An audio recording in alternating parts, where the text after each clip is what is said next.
नमस्कार दोस्तों, 11 मई शुभ मुहूर्त था। इंदौर की गलियों में शादी की शहनाइयां गूंज रही थी। राजा रघुवंशी एक सीधे साधे मगर सपनों से भरे नौजवान की शादी हो रही थी। चेहरा खुशी से दमक रहा था। उसकी दुल्हन सोनम सुंदर, शिक्षित और सजीव हंसी से भरी, जैसे किसी फिल्म की कहानी में उतर आई थी। शादी में सब कुछ वैसा ही था जैसे राजा ने चाहा था। रिश्तेदार, दोस्त, संगीत, मिठाइयाँ और ढोल।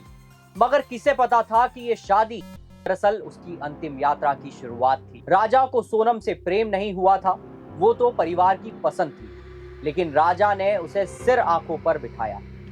पहली बार जीवन में ऐसा लगा कि कोई है जो अब उसका हमसफर है। हनीमून पर शिलोंग और चेरापूंजी की हरी वादियां चुनी गई, जहां बादल जमीन को चूमते हैं और प्रेम कहानियां फुसफुसाती हैं। लेकिन सोनम का दिल कहीं और था, कहीं और धड़क रहा था।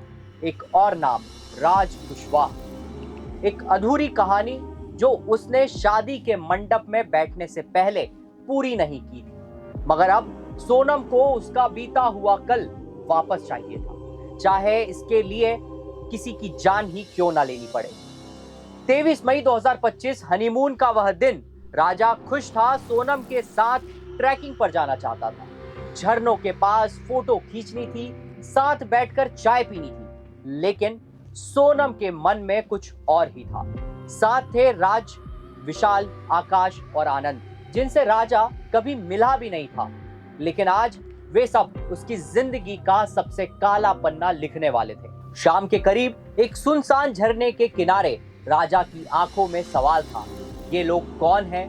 और अगले ही पल चाकू, तलवार जैसी चीजें चलने लगी। एक एक वार उसकी सांसें छीन रहा था और फिर उसका निढाल शरीर 500 फीट गहरी खाई में फेंक दिया गया। सोनम ने शादी जैसे पवित्र बंधन को कलंकित किया और अपने ही हाथों अपने माथे का सिंदूर मिटा दिया। सोनम ने राजा के प्यार और उसके विश्वास पर ऐसा खंजर घोंपा जिससे पति पत्नी के प्यार भरे रिश्ते पर दाग तो लगा ही, साथ ही आने वाली पीढ़ी के मन में शादी के प्रति संदेह के बीज भी बो दिए गए। सोनम और उसके प्रेमी ने मिलकर पूरी योजना बनाई थी। शादी महज एक छलावा थी। राजा के गहने, पैसों और नाम पर हत्या की बोली लगी थी 20 लाख रुपए। शादी हुई, हनीमून हुआ और फिर राजा का कत्ल। फिर सोनम ने फेसबुक पर फोटो डाली, मिस यू राजा, पर असलियत ये थी कि वही उसकी कातिल थी। राजा के घर में मातम पसरा, मां की साड़ी में काजल की लकीरें अब स्याही हो गई। पिता ने कहा, जिस बेटी को हमने बहू बनाकर अपनाया, उसी ने मेरे बेटे को निगल लिया। पुलिस खोजबीन में लगी रही, फिर एक एक करके साजिश का पर्दाफाश हुआ।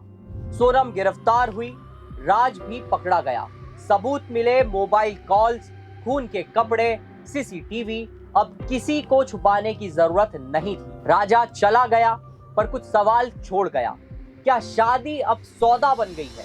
क्या किसी के साथ 7 फेरे लेना इतना सस्ता हो गया है कि अगले ही दिन उसकी हत्या कर दी जाए? क्या रिश्तों में भरोसे की जगह लालच ने ले ली है? यह सिर्फ एक मर्डर केस नहीं था, यह उस मासूम विश्वास की हत्या थी जो हर पति अपनी पत्नी पर करता है। और जो लोग कहते हैं कि मौत से बड़ा डर कुछ नहीं, उन्हें राजा रघुवंशी की कहानी सुननी चाहिए, क्योंकि मौत तब सबसे ज्यादा डरावनी होती है जब वह किसी अपनों की साजिश से आती है। और हर हनीमून ट्रिप पर जाने वालों को सदियों तक सोनम के अटूट रिश्तों के साथ बेवफाई की कहानियां सुनाई जाएंगी। या भविष्य में कोई माँ बाप अपने बेटे को या कोई बहन अपने भाई को हनीमून ट्रिप पर जाने देगी? ये सवाल खड़ा होता है। इजाजत दीजिए, अगले वीडियो में फिर मुलाकात होगी। सतर्क रहें। धन्यवाद।